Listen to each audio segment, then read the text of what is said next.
Hello, little one. Mwah. Let's see how the train goes here. So cute.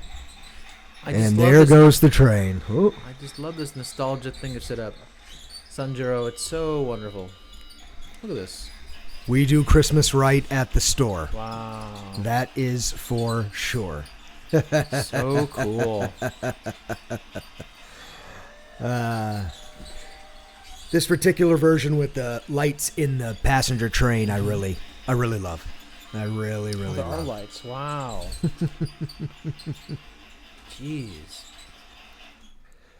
We'll start it again a little bit later, but so that is the Christmas Village here at the Sacred Store. Welcome back, everyone. This is our Christmas episode, and you have once again stumbled upon your one-stop shop for all the cultural answers that have eluded you in your life. With me, as always, is the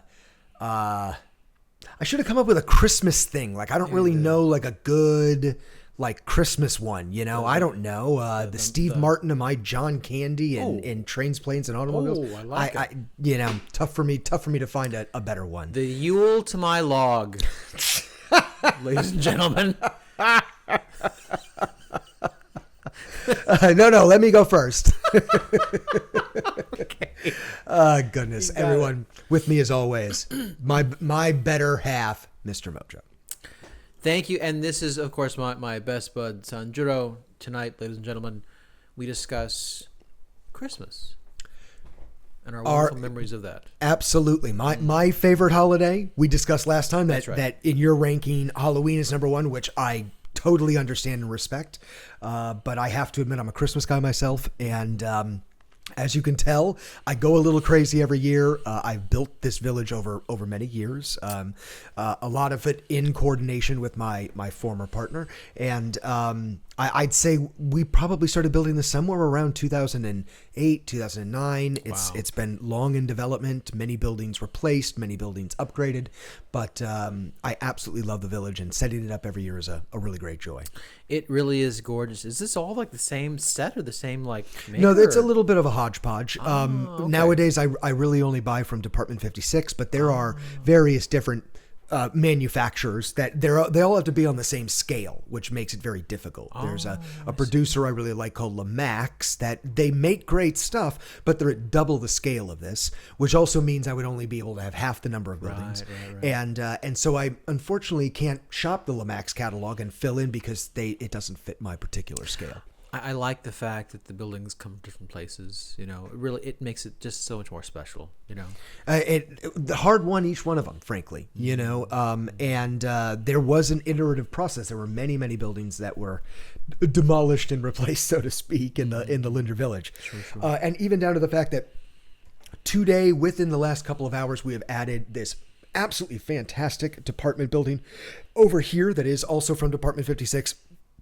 It is the department store that was featured in Christmas Story. Now, that particular one was called Higbee's. This one doesn't have a Higbee's on it, but it is a reference to a Christmas Story, even with the window in front with a little child looking in front and looking into the window. So this is a present to me, and it's absolutely a gorgeous addition to the Linder Village here, just added today. I just saw a Christmas Story a couple days ago. Now I'm going to go over my favorite films later. I don't think it's a surprise, and on Sanjuro's top 5 Christmas films, that is number one.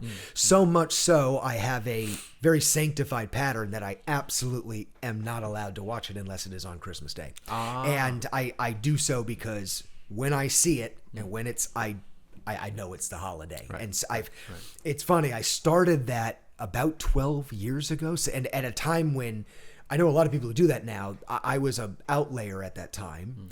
And I have to admit it was very, very rewarding because it really does. It makes a Pavlovian response now where I've trained myself and it makes it very sacred, to use our language. I'll be honest, that was one of the first times I really found a way to kind of sanctify my own culture, and find a way to make it a really important ritual for myself, and found it to be really rewarding. It seems like a simple little little tweak. But for a movie that I remember back in the day used to run on USA for like a month up until the holiday itself. Sure.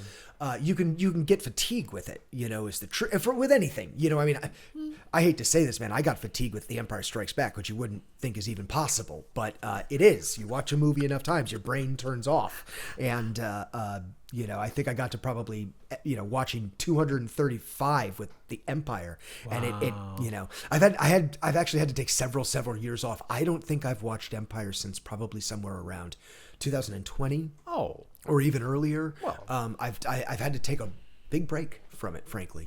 It's maybe time to revisit it. Maybe it might be. But I love the holiday. I am one of those people that celebrates, maybe a little overboard, maybe a little Clark Griswoldian, if you will. Is it Mariah Carey who's belting out tunes like on November 1st from your home?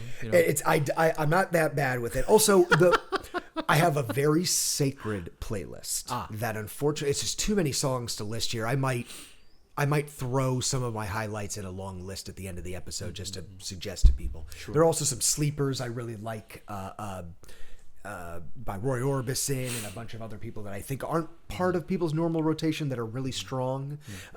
But I don't put Mariah Carey on my playlist, and I'll tell you why. Not because I don't like the song. It's because I know I'm going to hear it ad nauseum through the season in a million other sources. So that song isn't on my playlist, but not because it isn't quality. It's because it's overplayed by everybody else. So let's get into it. So let's start with where our sacred culture of Christmas really started in, and although my family is very non-practicing. Both my parents, came from relatively religious backgrounds. My mother's Catholic, but both of them had, religious upbringings, going to church and so forth when they were children. So although I had a very secular childhood and wasn't raised religious at all, the holiday itself was already of immense importance to my family when we started, celebrating it, and for me as an only child, it, always ended up being this really big hoopla, you know what I mean? Right. And although I have a family that didn't always make the world's biggest deal out of all holidays, Christmas was always pretty massive and a pretty big deal. Right. So I think that's one of the reasons why I have the priority of it I have in my head, I do love costumes and I do love Halloween, but it's the gift exchange that always ends up being my favorite part of Christmas. Obviously, as a child, it was receiving. Now, as an adult, it is giving. Right. But it is that is my favorite part of the holiday. And if Halloween came with gifts, I would probably like it just as much. But it would blast all the way up past number one. I'm sure. It probably would. Sure. Yes. No, I hear you, man. There's nothing quite like thinking about a really perfect gift for someone, seeing them unwrap it. Agreed. And just seeing their reaction. It's just one of the great joys of being human. And, when you have a large sphere of influence of people that you love a lot, there's always these different ways you wish to translate that, you wish to express that. And gift giving is just, it's a real beautiful, to use your sister's words, language of love. She used that earlier. We were hanging out with Mojo's sister Bex earlier, who was just absolutely the best, and she used that phrase, and I thought it was very adept. That's very true. Very true. In fact, the wife was discussing this just yesterday, how she kind of misses the age where you couldn't just click a button and check someone's want list. And just fair send it point. to their house. You know what I'm saying? Fair. You had to make notes. You had to keep track yourself. You had to, of course, I'm a terrible purveyor of this. I'm a big user of Amazon. I'm a big user of Amazon's lists and of sharing those with people. And again, very Louise Belcher. I noticed that many of my big ticket items were not checked off on the registry. No. But no, we do live in that era. And you're right. There's a little bit of that, the beauty lost to it of you just knowing your friend, knowing what they want, without that kind of directness to it. But at the same time, I hate going shopping. I hate going to stores. And touching things, Physical retail, seeing people. Yeah, physical retail. I have to admit that's a dinosaur I'm not going to miss. As it goes the way of the brontosauri, I'm not going to miss it. Yes. Even when you think about it, who in the world ever wanted to work a physical retail job ever in any capacity? Ever. It's just terrible work. It's shit work. And the fact that we force people in our civilization to go do it. Now, of course, let's be honest, that's been replaced now with working in an Amazon warehouse, which I don't have any experience with, and I've heard is a nightmare. I just don't miss I'm not going to miss physical retail, to be frankly honest. Sure. So, but I'm also, as you know, I pretend on TV to be an artist, and one of the things that's really great about the holidays, it gives me a chance to craft stuff for people. And of course, I do make an annual holiday Christmas card that I will kind of do a little summation of at the end of this. We'll make that the final chapter of our episode tonight. And force people to watch the end. But I'll go through that because I go through that process every year. It's a real big part of my annual cycle and just frankly my personal culture now at this point. Of course. And I have such an enormous give back from everyone in the community talking to me about it, all my friends and family asking about it and looking forward to it. In a very pleasant form of prodding of what are you going to do this year? I'm looking forward to the card this year. And I even have, a lot of positive feedback at work where each year I've had to produce more and more and more for my work circle because there's more, the word gets out and the demand for it in the building gets higher. And so I used to just give it out to my little department of like 20 people. And now I hand out about 60 cards. And so it goes to show that I just wouldn't want anyone to feel left out. That's for sure. Right. But, it ends up that the number grew quite quickly. Sure. For sure. Well, that's nice, man. It is. As a piece of personal culture, sacred personal culture. Yes. That's quite nice. Yes. No, it's definitely one of my favorite parts of my personal annual cycle. And so we'll go over that at the end. I'll also have we'll have some imagery that shows some of my past cards as well and builds upon this. This is my 15th year and the 15th card I've done. They're all up on my website, of course. So anyone visiting my website can see all of them in catalog and in year.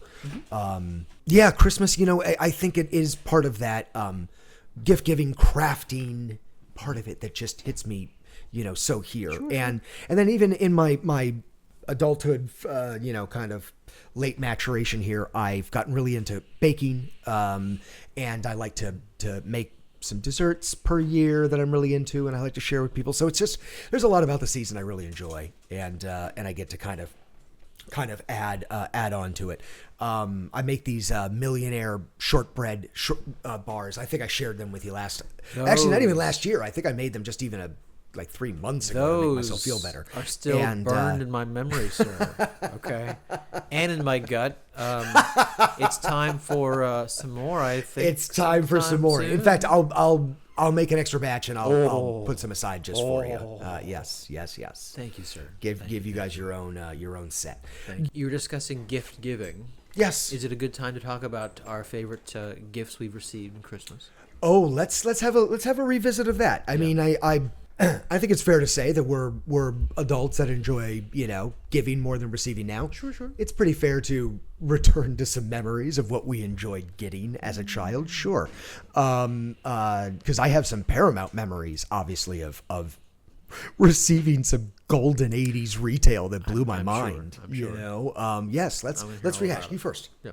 Well, my parents didn't have a great deal of experience with Christmas because, of course, they grew up with not really. I mean, my grandparents were immigrants, right? So they didn't really know about Christmas, right? So my parents wanted to make it especially memorable for my sister and I. Mm-hmm. So they would, every year they'd try really hard to get us really, really nice gifts. My dad worked in at Gemco. Retail. Oh, God, a Gemco. So he had access to all sorts of stuff. Pre-Target. Yes. Yeah. And, but I got to say, my most memorable gift I ever received, my entire childhood, for Christmas, it was the original NES. Oh, yes. Oh, yeah. Yes. It was just, it wasn't like your parents. I had just had the regular control set, Nothing fancy. Right. But it came with, Mario Brothers and also Legend of Zelda. Yes. Was that part of the original set? Because I thought Zelda was just a little bit later, but It was, it came with Mario Brothers, but they also added gotcha. Zelda Yeah. on Yeah. Okay. top, Gotcha. right? So, Gotcha. and man, they don't know this, but I stayed up all night that night playing that game. Zelda is the original, especially in that gold. It was a gold cartridge. That's one of those things very very impossible to describe to anybody or really bring them up to speed if they weren't there. That I think had to be one of those you had to be there to understand it. Right. Because nowadays a Quest video game that you get lost in that's a common cultural thing that of a certain age group, everyone has waves in it. Oh, which one was it? Was it Myst, which is a really super early one that was PC oriented for those of us gamers of a certain age, or you go to the modern world of Red Dead Redemption, and people just lose half a year of their life in that game exploring the boards and all the various different subquests. These would not have existed, of course. Zelda was the first, because here's one of the things that you got to learn about these Quest games. They could only exist in a home video game situation because no one has that many quarters. No one can stand at an arcade cabinet for 3 days to finish a quest. It doesn't work like that. So in order for a game like Zelda to be successful, something like the NES had to be invented, a home video game system that had the capacity and the memory to hold your entire adventure and where everything on the board you've been, which an Atari could not have and a Coleco could not have. And so NES was the very first, just by the nature of its platforming capacity, that allowed you to have a game like that. And for those of us who opened it up and experienced it for the first time, it was Alice falling into Wonderland. It was immersive. Oh my God. Very true. And the frustration. The frustration. Oh, I cannot tell you. When you get so far and you open up a new part of the board and you're just instantly killed, right? Oh, the frustration. Well, to be fair, I was really horrible at Super Mario Brothers, and I still actually am. Big secret I'm going to reveal right now. Okay, I'm a big gamer in my life. Nintendo, rather. But Yes. I have never beaten Super Mario Brothers, the first one. Never beaten. Yeah, I never have either. Yeah. Thank you, Mario. Never. I've tried. Never got thanked. Yeah. No. Yeah, it's okay. No, it's really hard, frankly. It's a hard game. I played that all night, and they didn't know. Instrumental to my childhood, that game. Yes. That night, it was really, really amazing. Yes. Now I had some big Christmas presents before the NES for sure. Yeah. And I'll review a few of those in a minute. But since we're on this, NES 89 when I got my first, and I was again part of a pretty indulged household where we got the full gyrobot thing that with Robbie the robot that would pick up the little gyro thing. I won't lie, we didn't play with that all that long. The gyrobot was a bit of a gimmick, which is also why it didn't exist into any of the other NES lines that went out. But we were shocked and amazed on that Christmas morning. Yeah. When we opened that thing up and saw how it worked, it was, our first steps into a whole new world, frankly. Oh, yeah. However, it did quickly morph into a bunch of Duck Hunt. We played a lot of Duck Hunt. That game was too much fun. But when Zelda got burgeoned in our household, it was, we had notes like video games. My mother and I had notes like, we played that game hardcore. Your man. mom took notes for you? My mom loved Zelda and was good at it and was really good at it. Oh my God, that's she amazing. And I played together beating these quests. It was a lot of fun. It was a lot of fun. Oh yeah, all credit to Mom out there. Ma, you were great at Zelda, and we played it a lot. We loved it. We loved it. That Zelda is was so special, classic, man. And it was funny because I had a best friend up the street who I've mentioned on this podcast before, Stephen Kessler. He used to have to come and beat certain rooms. If you remember how Zelda worked, he would have to beat certain rooms for us because we would get there and then just instantly die and never be able to get past that room. So we would have to call Stephen from up the street, and he would come down and beat that room for us. Good old Steven. And but Zelda was real big. And then Nintendo and video game consoles in general dominated my next 7 freaking Christmases from that moment on. Whether it was the next couple Christmases were games for the NES itself, and then it turned into the Sega Genesis, and then it turned into whatever I got after that. But that was always around Christmas. I remember the Christmas I got my Sega Genesis that had Altered Beast and Power Up, and that system was great with the 64-bit, which we thought was so. It looks like a photo. It didn't look like a photo, but it was so much more advanced than the 8-bit that it blew our minds.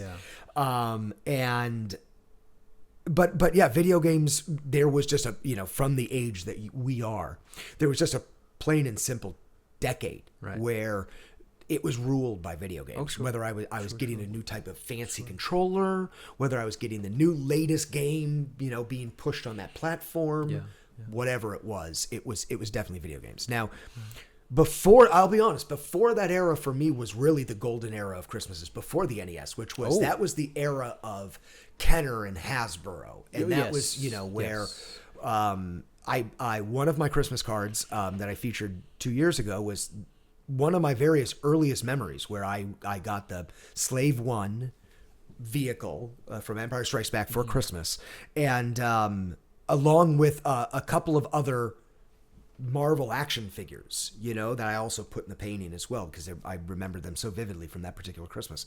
And then I also remember 2 Christmases later, after Jedi had premiered, I got it was quite big. Like, a lot of the Star Wars vehicles weren't big. They were sized for a child. However, even the AT-AT wasn't oversized. It was it's kind of a little AT-AT. Really? Yeah, it wasn't a giant thing. Oh. However, they made one of the Imperial transports that was known as the Tri-Wing, that had the from Jedi. Do you remember? That's one of the vehicles they stole, and they used the stolen code to get on the Imperial shuttle. The Imperial shuttle. That's correct. Oh, yeah. That was quite large. Really? In the play set. Interesting. Which doesn't match the real, like for instance, I can name several other Star Wars vehicles that are designed to be very large. These huge troop carriers, like this one Rebel troop carrier that was meant to be very large. Super Star Destroyer. Even when they made the toy, it wasn't made to scale. You know what I'm saying? But neither was the Imperial shuttle. It was giant. Amazing. Which that wasn't a really oversized vehicle in the show. It was simply designed to carry Vader and several other people. But I imagine that when the wings go down, yeah, I'm sure it was humongous. It was humongous. I see. And then so that was exactly it. Each wing was like this, in a 3 thing for a little child carrying it. I had to carry it with 2 hands. Whoa, a possible dropping situation. That kind of. It was pretty tough. Broken. It was pretty tough. But I love that thing. Oh my God, I still have these vivid memories. It was big, holding it with both hands, flying it down the hallway. Was there like a handle at the bottom? It had like a handle. Really? Yeah, well, it that's did. smart. It did. Kenner's smart group of people in there. They knew what they were doing. How many figures fit inside? Several, because it was really big. Wow. Yeah. The cockpit itself fit several, and then it had a storage bay where you could put people. It was very oversized.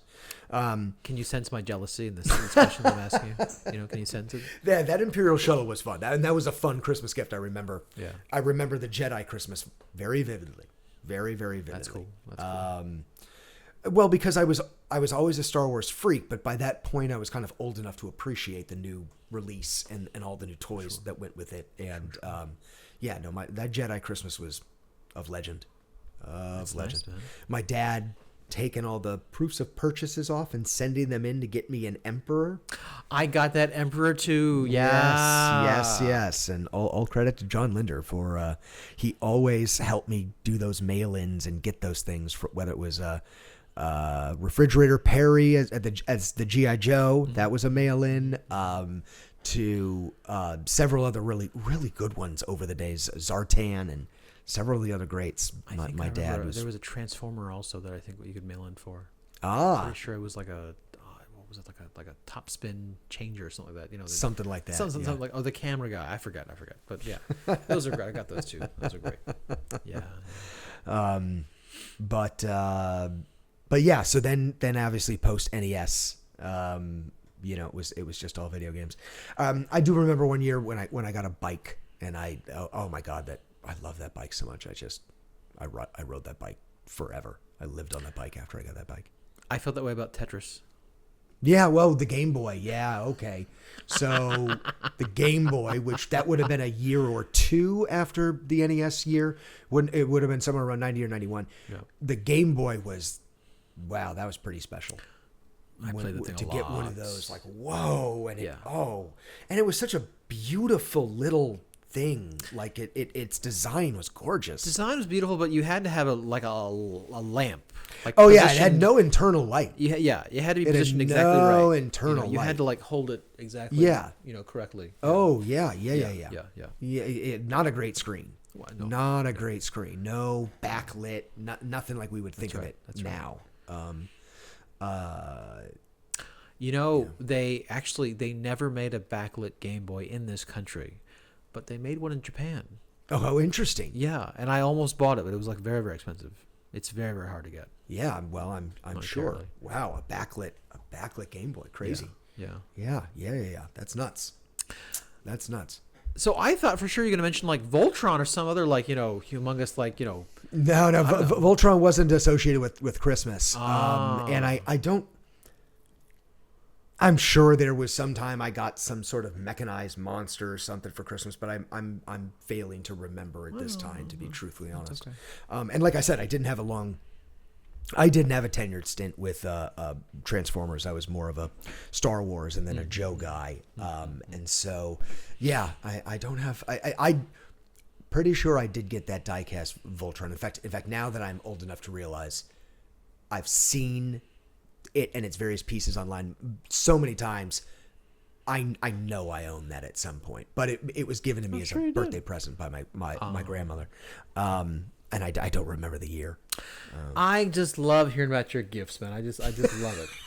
I'm feeling it with you. I'm feeling nostalgia with you, man. I truly am. I love it. Let's wait to see what Santa brought you in from the Sacred Store. Santa might have brought you something really cool from the Sacred Store. Well, let's see what Santa brought you. Santa's coming.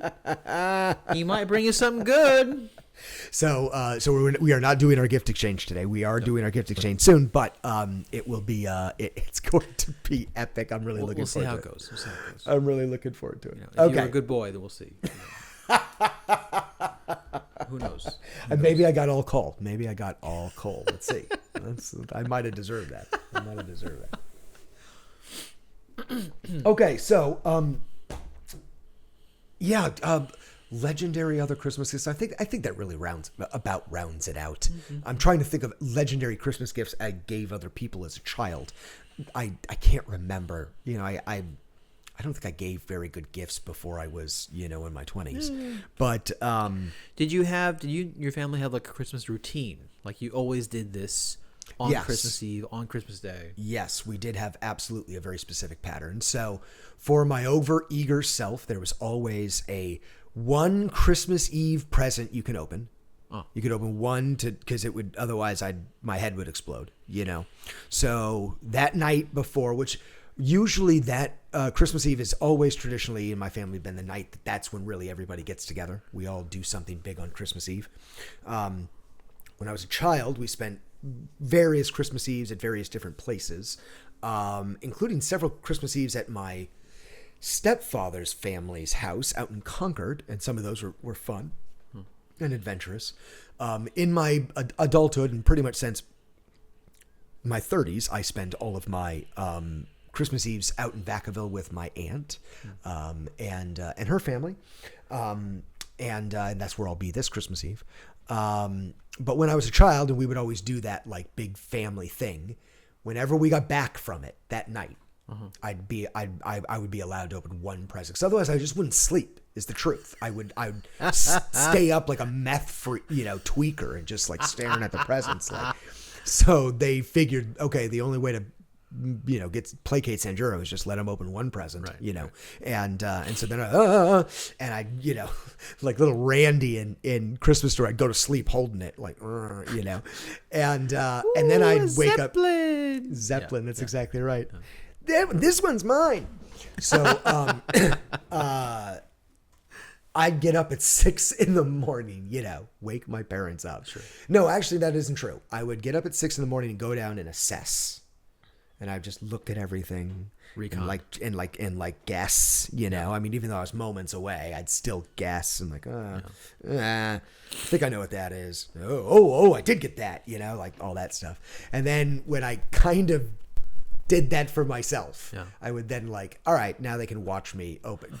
Wake up. Now that I kind of know what's coming, wake up.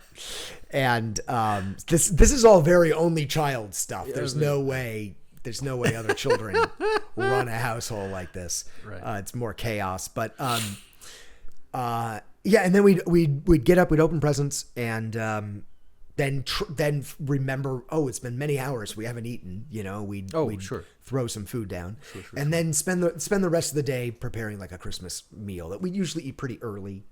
Somewhere around 4 or 5. That's nice. Nice. And now there is one other little detail here, which is that when I was a child, I grew up between houses. So I would often have Christmas morning at one house and kind of do presents. And then my mom would drive me up to my dad's and I would spend Christmas night there. Or something like that. You know what I mean? That's nice. It's funny. It's been so long since those types of Christmases. I literally just had to remind myself of that. That was a long time ago, But yeah, that was a pattern for me back then. Right. We would celebrate Christmas Eve, the 4 of us as a family. Mm-hmm. Okay, and open gifts, our gifts that time. Got it. And then, of course, Santa would come in the morning, right? And quite nice, Right. Take a picture of the tree in our pajamas, Right. And then we'd proceed to my grandmother's house in Oakland, right, for kind of my mom's side, Christmas. We have a little breakfast and open some gifts, and then we'd hike all the way up to Vacaville, to see my aunt and uncle and my dad's family. Right, so very nice. A whole day full of gifts and food and just all sorts of toys and my cousin's cool video game systems. He was always the master of video games. That guy. Sure. Yeah. He'd always beat me at chess too. It was very, very upsetting. Oh yeah, frustrating. And I have my childhood's full of like wonderful Christmas memories. With family and friends, and it was just wonderful. Yeah. Not Halloween, but still very special. Truly. Yeah. No. Absolutely. And then that ends up being the other thing is that it always is the family time to congregate and get together, and is to this day.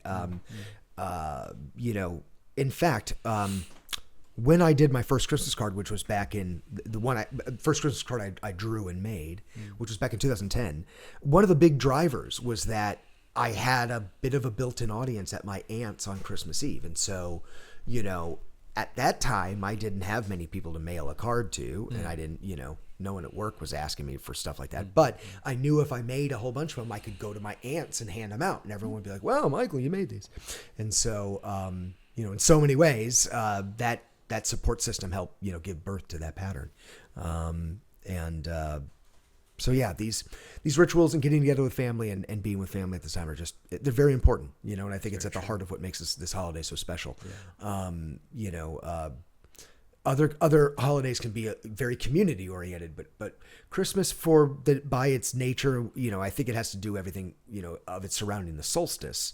It's just a very family oriented holiday, and I'll make my one political statement aspect to this, which is so very important, I think, surrounding a holiday like this, because as an historian, it's very important to understand that this truly, regardless of what other mythology you surround it with or however you celebrate the holiday, everyone is celebrating the fact that it is the coldest and darkest part of the year, and we're going to celebrate through it. Sure. The solstice doesn't belong to any single culture. It belongs to all human beings that sit on this planet. And it has been celebrated in its various different ways since we quite literally were living in caves. Right. So it's one of the most ancient of all celebrations. And as a historian, what I've come to realize is that it becomes very important that whatever dominant culture is in place wants to own the solstice. It's ours. You're celebrating our holiday, you know?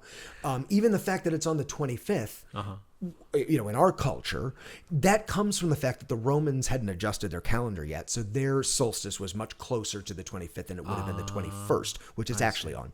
And the Romans were celebrating a holiday that was called the Feast of the Fallen Soldier, which was part of a big Saturnalia festival after the god of Saturn, which was their big thing. And it was one of the most important feasts of the year. It was a real big cultural centerpiece that when the entire Roman state became Christian in the 4th century under Constantine, they decided we're going to reallocate your holiday to now be one that celebrates this new belief system. Right. So the point I'm making is that the solstice has always been owned by whatever the dominant culture is. And we live in a 21st century time where you shouldn't let anyone be imperialist about your holidays. That's a wrong thing to do. Oh, the war on Christmas is wrong? What do you mean? Even someone nowadays who makes the mistake of saying something like the reason for the season, they're enacting 2,000-year-old Roman propaganda, and they don't even know it because they don't care to do the research. Sure. And even if you do believe in the Jesus Christ mythology, which I am not a believer or a participant in that mythology, even if you do, and even if you do think he was a real person who existed in history, which if you actually understand the percentages, he most likely wasn't. If he was, he wasn't born at that time. He was born most likely around Passover, which was probably around April, and fits with the mythology and the inn being too crowded because it would have been full at Passover. Anyway, I've done a lot of research into this stuff. There's just no reason to hijack this holiday for someone's singular mythology. And anyone who tries to pull that on you, you know, it's just a terrible act of ignorance. And don't let them do it. You know, you celebrate the holiday absolutely however you want because the solstice is sacred to all human beings. Well, all I know is that those, holiday Starbucks cups are not Christmassy enough for me. Thank you. Disrespect to Christmas. Okay, Starbucks. Okay. I think that's exactly at the heart of what we're talking about here. Yeah. And yes, so no one owns the solstice, and at the same time we go the other way. If you want to celebrate the Jesus mythology at this time, go for it. No one's going to get in your way here, and no one's going to tell you that's the wrong thing to do. We're just going to tell you don't own it outright, and don't give that reason for the season stuff to anybody else. Sure. All you're doing is making a long dead Roman emperor smile. That's all you're doing. So that's even why I use the word Christmas, because when I was growing up, I didn't understand that was a reference to the Christ Mass. I have no idea what the semantic structure of that word was. It just meant everything that I love about celebrating at this cold and dark time of year, the lights, the Christmas tree, the songs, everything else. And so even now, after my long secular readjustment and all other historical manners, I'm always going to call this Christmas and enjoy doing so. Sure. And there's absolutely nothing wrong with that either. What I love about Christmas time, I'll tell you, family is great. Okay. Mm-hmm. What I really like, I learned this as an adult, is that people are nicer.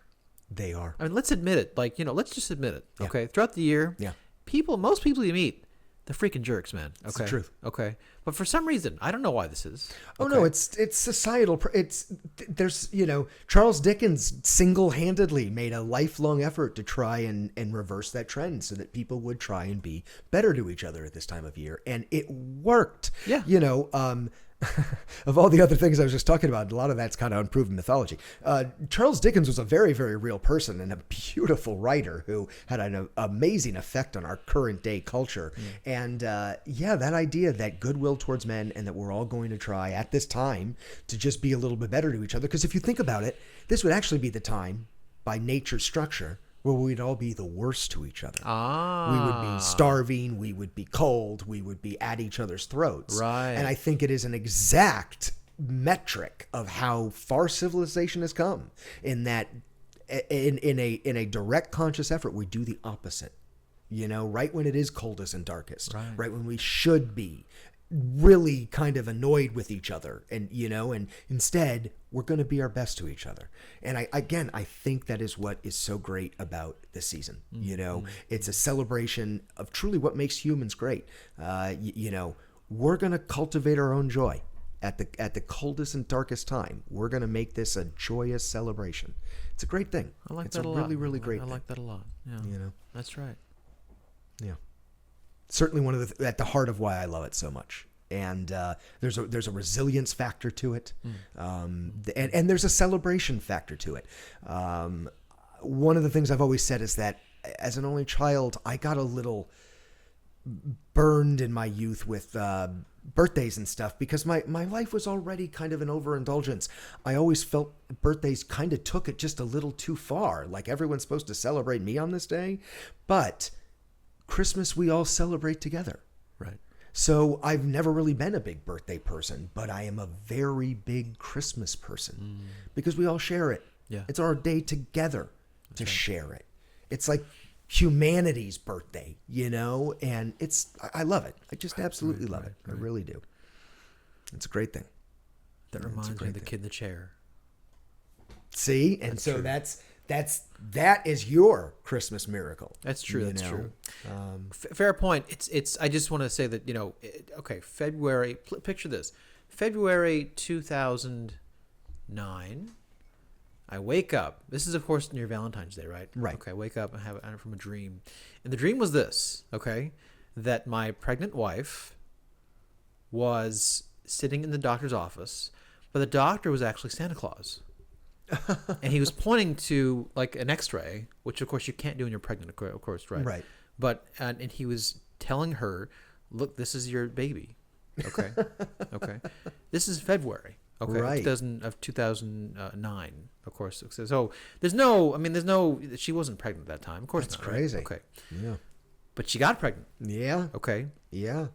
And the kid in the chair had a due date of December 17th, December 18th, supposed to be right around there. around there.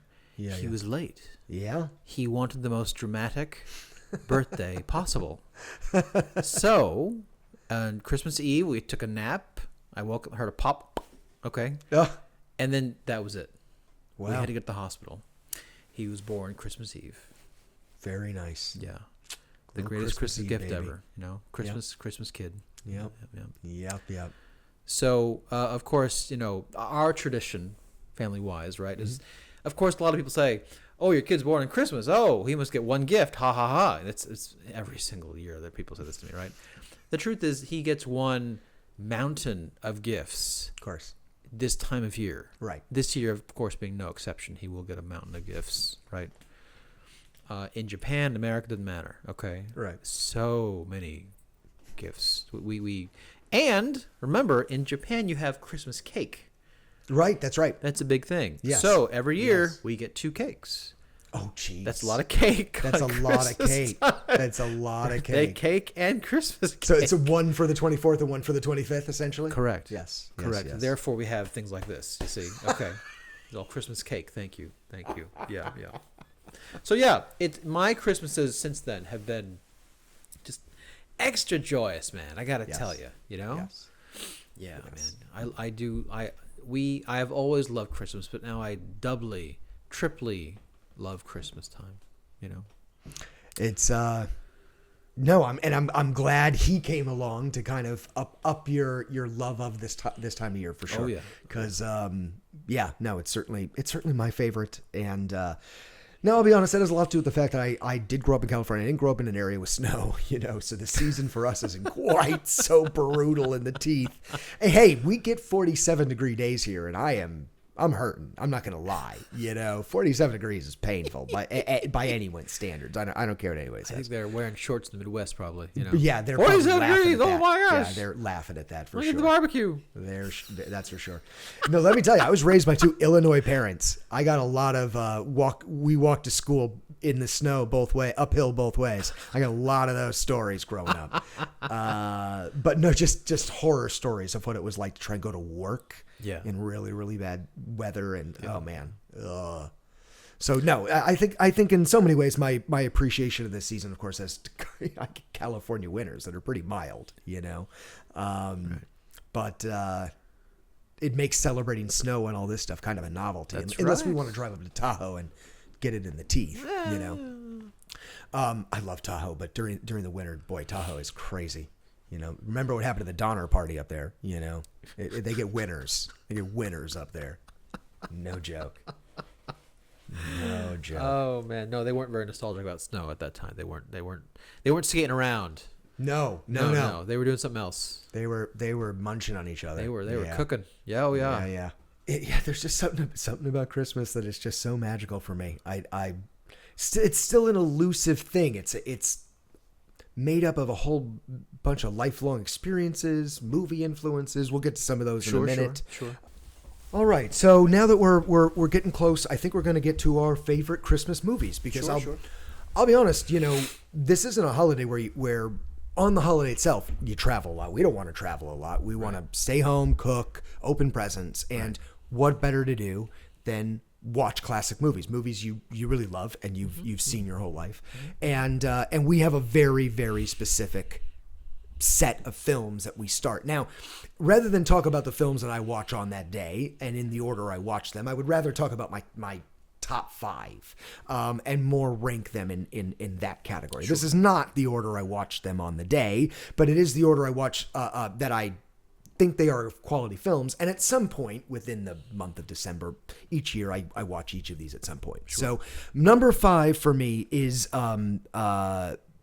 the Criterion classic of Die Hard that really many people debate whether it's a Christmas movie or not. It absolutely is a Christmas movie, and not only does it have Christmas in Hollis in it, which is this really great Run DMC song that's of legend, but it just the whole thing has a Christmas vibe to it, frankly. Of course. And I still remember the meme years ago that was so popular on Reddit, which is it isn't the holiday season for me until I watch Hans Gruber fall off the Nakatomi Tower, and I think there's some truth to that. Now, I don't watch that movie on Christmas Day itself. That's not a Christmas Day movie. Wow. That's a seasonal movie, and I'll watch it at some point leading up to the day because there isn't a lot of holiday cheer in it. It's more yippee-ki-yay, but it's still a classic, and it is amazingly one of those films that it plays really well. Like you put it on and it just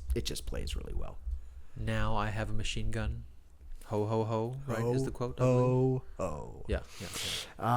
Okay, so number 4 for me is going to catch I think a lot of people by surprise, but it still has so much value to it. Is Bill Murray's Scrooged.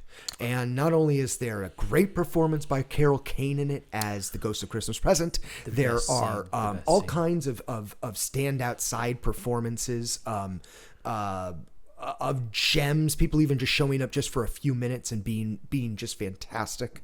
But really what it comes down to, and you and I have had a long-standing conversation about this here on the store, which is that films come down to these takes, these moments of performance that are captured on film.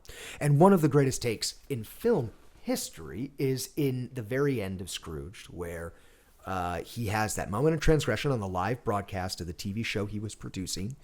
And Bill Murray gives one of the great single capture performances of his career. And I always give this example to people of exactly how great the moment is because it's ruined by some of the more standard editing that went with it. So meaning the moment happens, it's this about a 2-minute segment where he, just performs and emotes, this great part of the script, where I get it now, and he cries and it's just so powerful. And the take ends, and like a normal film, it cuts to some reaction shots and then it cuts back to Bill Murray, but that's not the take and anywhere near the take. And he's no longer flabbergasted and he's no longer just having gone through that emotional transgression. And what that goes to show you is just how brilliant the take you watched him come from was. And, you want to blame a film for how it's made, but look for that when you watch that film, because although it somewhat collapses the suspension of disbelief a little bit, it just goes to show you how powerful Bill Murray and what he had given you just moments before really was. Sure. And so there's Scrooge. I still think, even though that was a throwaway film from the 80s, not meant to be timeless like Frank Capra's, It's a Wonderful Life, it still has a 30-year, 40-year shelf life because of that performance. I was a big fan of the toaster scene, personally. Oh, again, Carol Kane. I mean, oh, look, Frank. Is she not? It's a toaster. Yeah. Oh, I love it. She steals that movie. That was so good. She steals that movie. Oh my God, that part where she grabs him by the lip. She's so great. Okay, number 3, and since we were just talking about genius pratfalls, why don't we talk about a film that has so many good ones in it? They actually have a stunt name for the type of fall that they used in that movie, the Home Alone stunt fall. Really? No joke, because it's so severe, the air that you get before the stuntman falls. And in fact, several of the stuntmen were injured making that film. Of course they were. And but that's how legendary those stunts are at the end of that film. And Home Alone is a very, very special film. It's one of those films that brings together a whole bunch of things. You and I talked about this before with like Pee-wee's Big Adventure, where these talents come together. And John Hughes, just 2 years before, had made a film called Uncle Buck, and he discovered this tiny little blonde-headed child who was a 7-year-old Macaulay Culkin, and stole that movie, stole Uncle Buck. And they come across this script written by, again, Christopher Columbus, who wrote Goonies. And he's like, I got this story about this kid who defends his home on Christmas, but it's going to take a real superstar of a child. You got anybody in mind? John Hughes was just like, wait till you see this kid, And then on top of which, they bring in Joe Pesci, who that was pre My Cousin Vinny. And so again, he hadn't reached these crazy sky heights that his career would reach, and yet he's so good in it as the main bad guy. And then to couple him with Daniel Stern and his performances, some of the screams that he gets in some of the falls are just amazing. And then you bring it all together with, not only is it Chris Columbus's first film, which he just hits out of the park, but when they were bringing the film to post, the film hadn't really come together yet, and they were looking for this final thing, and they actually got John Williams to buy in and say, I'll do your score. Yeah. And everyone says that the movie was good in its original cut. But the minute, it's John, we've discussed in the Sacred Store before how we feel about John Williams and what he adds to a film. You bring in John Williams, everyone in the room was looking like, we made a movie for the ages. Right. That's what John Williams does. It's what he does. Yeah. And it is a movie for the ages. I watch it every year. In a way, it seems to play better. I will tell you this. I remember when that film came out so vividly, 1990 or 91, either one of those years. Yeah. And that movie owned that year. Oh, yeah. Like, it wasn't quite as outright as Batman 89, but it was like, if one movie owned that year, Home Alone owned that year. Right. It was ubiquitous. Everyone loved it. Everyone saw it 1,000,000 times. It was that film was popular. We saw that at a drive-in. I remember this. Ooh. Right. Oh yeah. Very, very timely. The kid in the chair makes us watch that movie 4 times a year. Oh, not just amazing. During Christmas, but throughout the year. It's the Pratfalls, because I know him, and I know what he loves. It's the Pratfalls, and they're great. They're great. Yeah. They make the film. Okay, so that's number 3. Now we're getting to the top 2. I think these are probably very predictable, especially for my age. I'm sorry, they're not going to be black and white classics. I hope no one's disappointed. The second is, of course, going to be National Lampoon's Christmas Vacation, the third in Chevy Chase's vacation franchise. I think the best one. And the first one's real good. First one is very, very strong. Has some excellent jokes, some amazing sequences. Christy Brinkley, thank you. There's some really good parts to number 1. I just, as a film, I don't think it's as strong as the third. I think the third has a better story arc. I think it ends stronger. I like it better as an overall film. Now, are there certain sequences that make me laugh quite as hard as the original Vacation? Maybe not. Maybe the original Vacation has a couple of better sequences. But as an overall film, I think 3 is real strong. Beverly D'Angelo is so hot, and I absolutely just love her so much as Sparky's wife, and the rotation of children and their ages, I always find just hilarious. It's kind of funny, isn't it? That's hilarious. Yeah. You know, not only do they recast them, they change age position. Yeah. You know, it's fantastic.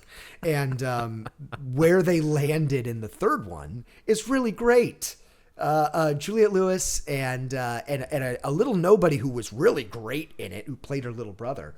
They both were just fantastic in their roles as the Griswold kids. Yeah. But Uncle Eddie, man, Uncle Eddie was good in the first one, of course. But he steals the movie in the third film. He just steals the movie. Randy Quaid. Randy Quaid. Randy fucking Quaid. Yeah. And Clark, you see, my part runs right under here. And I just don't think I should be sailing down that hill with anything between me and my brain but some government plastic. It's good, man. It's really good. If my head gets my part just won't look right. He has so many good lines in that movie. Yeah. You surprised, Clark? Eddie, if I woke up tomorrow with my head sewn to the carpet, I wouldn't be more surprised than I am right now. So that's number 2. And it's so good. It's so good. I also think Chevy's really good in it. One of the last films he was really, really good in. And so, of course, it leaves us with the film that everyone knows what I'm going to say, because it's so indisputably the greatest Christmas film ever made, which debuted, again, in our lifetime. Most of these films came out at some point when we were, either in our childhood or later. A Christmas Story is such a special little film. Now, when did this film... I asked this question because this movie has... Well, the first time I saw it was on VHS, and it was timeless. Mm-hmm. Absolutely timeless. Yes. Right? So my question is this. When was this film made? Do you remember? It could have been made in the late 60s. That's it could have been made in the middle of the 70s. Right, when you look at it, it could have been made either of those times. Right. It was produced in 1984. I believe it was released in 85. May have been released in 84. That shocked me that it was so recent. And it's recent. And it is a mid-80s release that doesn't feel anything like the 80s. It does not. Which is, I think, part of its magic. Yeah.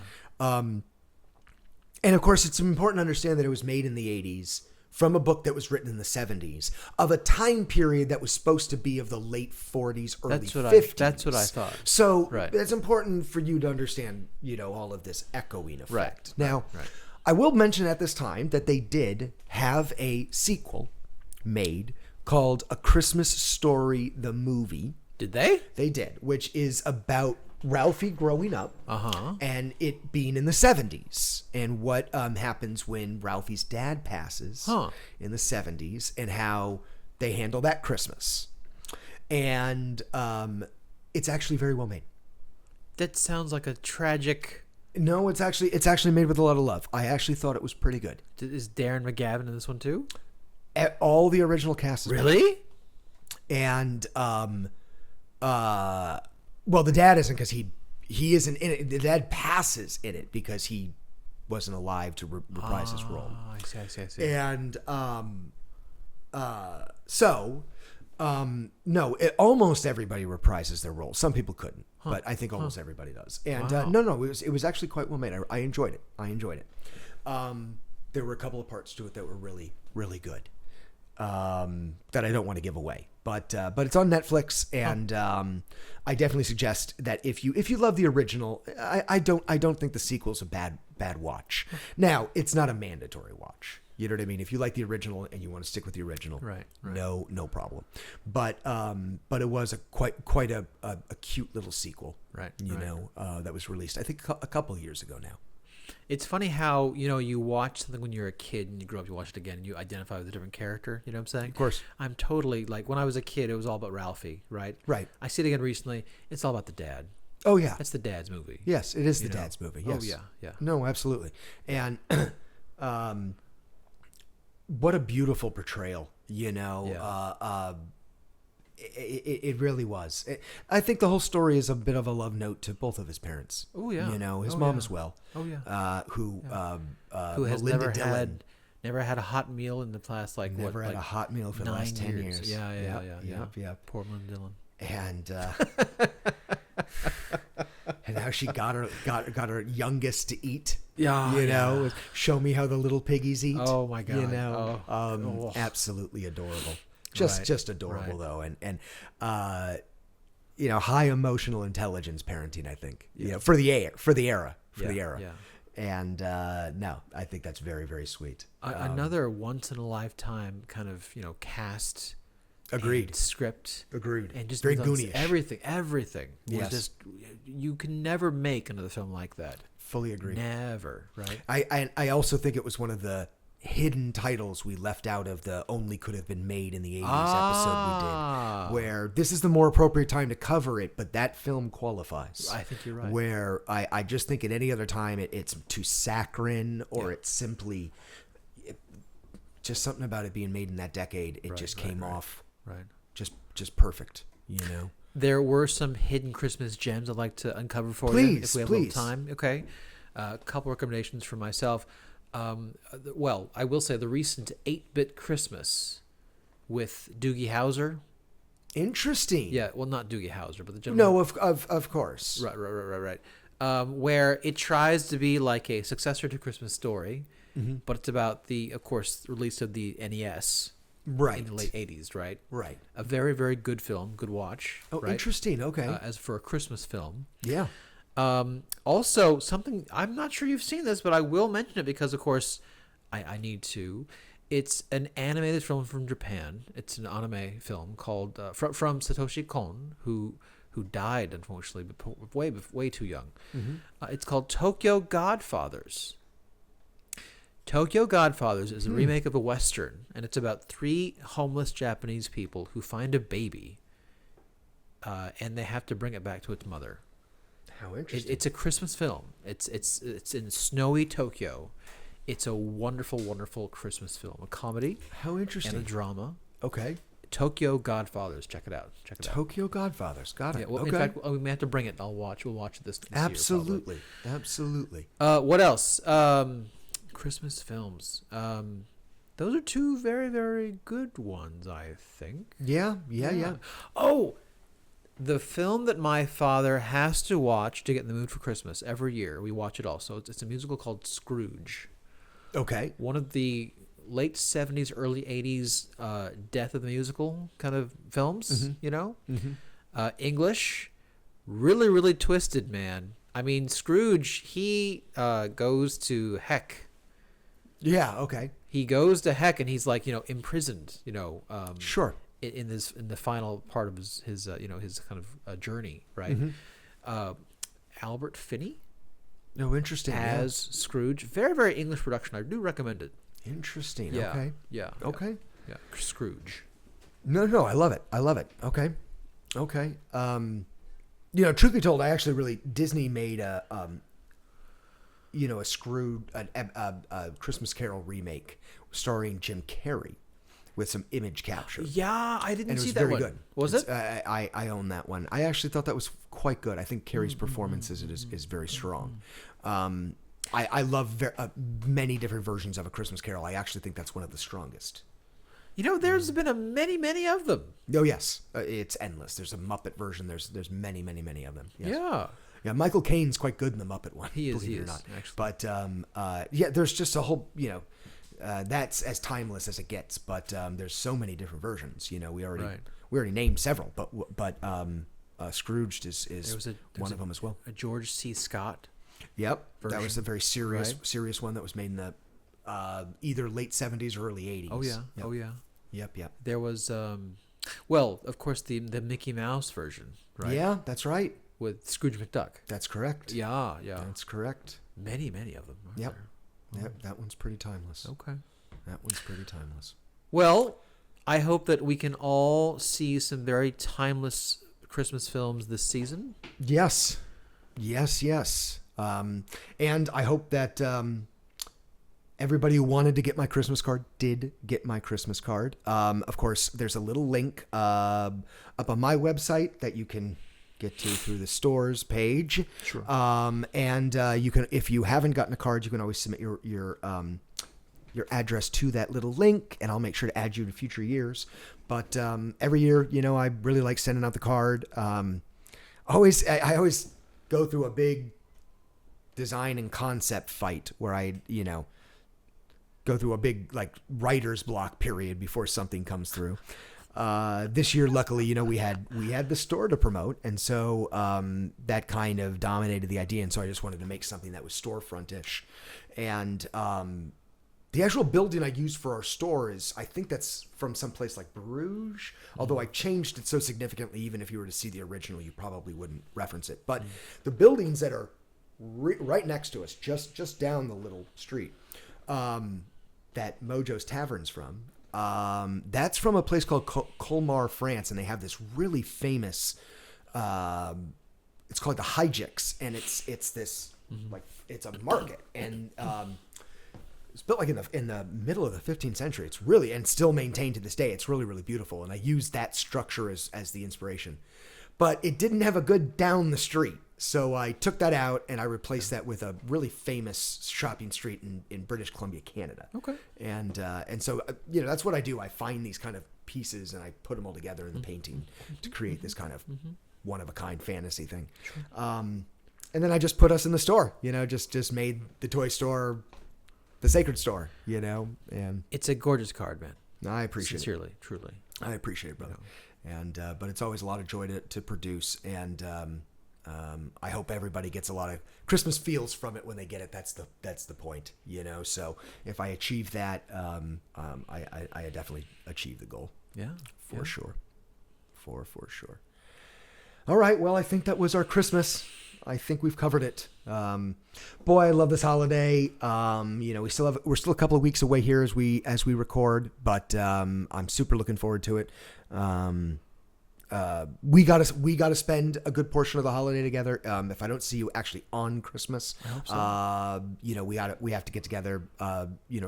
Sometime near and as close to as we can, and then we will do our gift exchange soon.